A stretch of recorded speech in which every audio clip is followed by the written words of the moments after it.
Hello, in this video I'm gonna show you how to fix the remote on Android TV not working properly.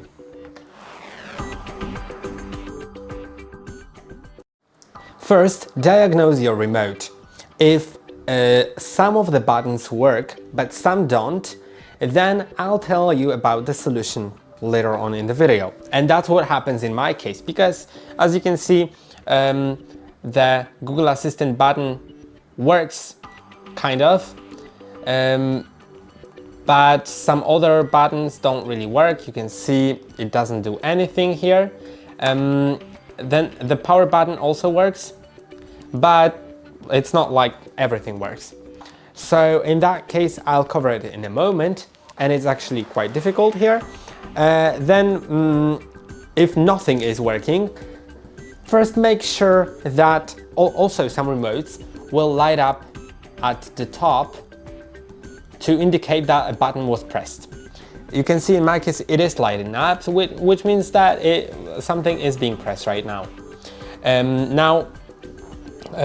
If nothing is lighting up, nothing at all is working, make sure that the batteries are charged. You may need to replace those and see if it's working now.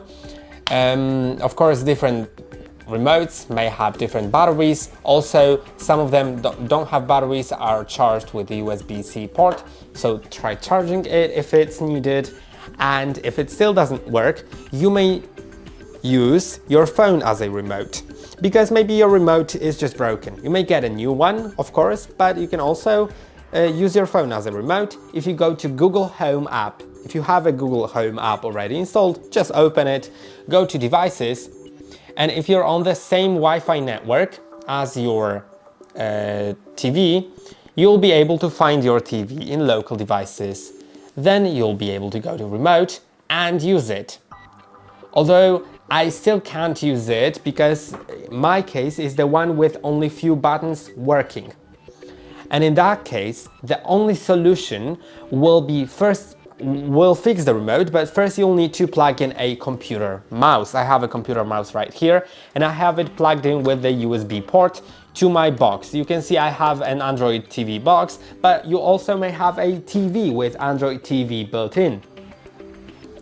And in that case, you should actually plug it into the USB port, of course. Your TV should also have a USB port if you don't have the Android TV box and have a TV with Android TV instead. Now you can see I have it plugged in, and my mouse actually works. You can see there's a cursor being displayed. I can go to the settings now, and on different Android TVs, this setting may be in different places, but basically all you need to do is find the, in my case it'll be in device preferences. You'll need to find accessibility. In accessibility, if there's a setting that says device info AIDL service, if you click on it, you need to disable it. Once you click on OK, your remote should be back on working. You can see that everything works now just fine, and that will be about it. And I hope that this solution helped you. Don't forget to like and subscribe. See you in the next one.